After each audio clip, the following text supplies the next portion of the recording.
દરેક નીતિની સામે કાયદાની રીતે ઊભો રહેતો SSK ન્યૂઝ ચેનલ। સુરત મનપા દ્વારા જાહેર રસ્તા પર ધંધો વેપાર કરનારા લારી અને પાથરના વાળાઓના દબાણો દૂર કરાતા તેઓ દ્વારા થાળી વેલણ વગાડી અનોખો વિરોધ કર્યો હતો।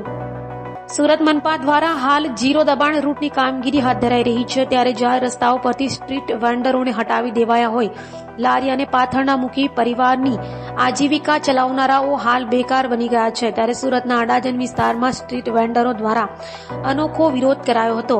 અડાજણમાં સ્ટ્રીટ વેન્ડરો દ્વારા ભેગા મળી થાળી વેલણ વગાડી મનપાની દબાણ કામગીરીનો વિરોધ કર્યો હતો। સાથે સ્ટ્રીટ વેન્ડરો દ્વારા વેપાર કરવા પાલિકા દ્વારા અલગ જગ્યા ફાળવાય તેવી માંગ કરી હતી અને આગામી સમયમાં આંદોલનની પણ ચીમકી ઉચ્ચારાઈ છે। રોટી તમે કોઈને આપી નથી શકતા તો છીનવવાનો તમારો કોઈ અધિકાર નથી। તો સૌથી મોટો પ્રોબ્લેમ શું છે કે આજે ખાડો કેવી રીતે ભરવો એ સૌથી ઇમ્પોર્ટન્ટ વસ્તુ થઈ ગઈ છે। આજે નાના નાના માણસો કેવી રીતે એના પોતાના બાળકોનું જીવન ગુજરાન ચલાવશે એ મોટો પ્રશ્ન આવીને ઊભો થઈ ગયો છે। બાળકોની ફીસ કેવી રીતે ભરવી, અરે મેડિકલના પ્રશ્નો હોય તો મેડિકલના પ્રશ્નો કેવી રીતે સોલ્વ કરવા, ઘરના ભાડા કેવી રીતે ભરવા, આજે ભાડું કમાઈને આજે લોન લીધી હોય તો એ લોન કઈ રીતે ભરવી એ સૌથી મોટો પેચીદો પ્રશ્ન બની રહ્યો છે। તો આ બાબતે એકદમ કડક પ્રમાણે તમારો નિર્ણય લેવો અને જલ્દીથી નિર્ણય લઈ અને અમને અમારી રીતે એક જીવન જીવવાનો એક કંઈ મોકો આપો તો સૌથી વધારે બહેતર રહેશે। મારો પરિચય, મારું નામ અસલમ મેમણ છે। હું Surat street vendor group president તેમજ national association street vendor group of India NASVI તરફથી સુરત શહેરનો કોઓર્ડિનેટર છું। શું આજે રજૂઆત સાથે લોકો એકઠા થયા છે? અહીંયા રજૂઆત એક જ છે સાહેબ કે આજે લોકો પાસે કામ ધંધા નથી।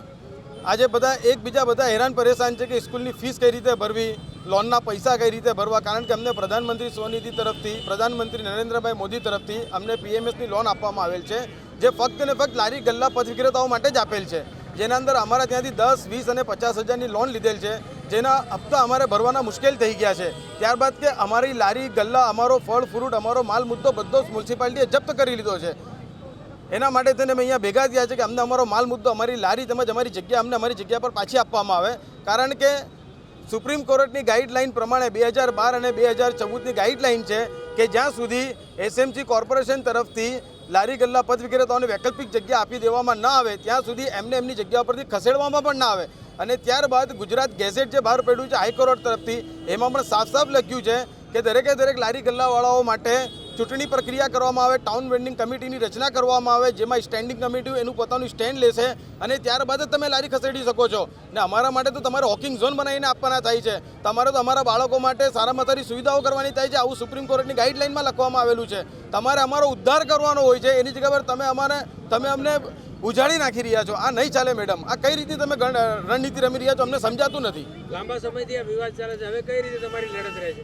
હવે અમારી લડત એવી રહેશે કે તારીખ 8/1/2024ના દિવસે અમે ચોક બજારથી લઈને મુગલીસરા સુધી એક મહા અધિકાર રેલી, જેના અંદર સુરત શહેરના દરેકે દરેક લારી ગલ્લાવાળા ભેગા થઈને પોતાની રજૂઆતો મ્યુનિસિપાલિટી કમિશનર સામે રજૂઆત કરશે અને ત્યાં એમને જણાવશે કે મેડમ અગર તમે તમારી વાત બધી અમે યોગ્ય માનીએ, ચાલો તમારા હિસાબથી ઝીરો દબાણ છે, તો પછી સુપ્રીમ કોર્ટ હાઈકોર્ટની ગાઈડલાઇનનો શું મતલબ સમજવો અમારે?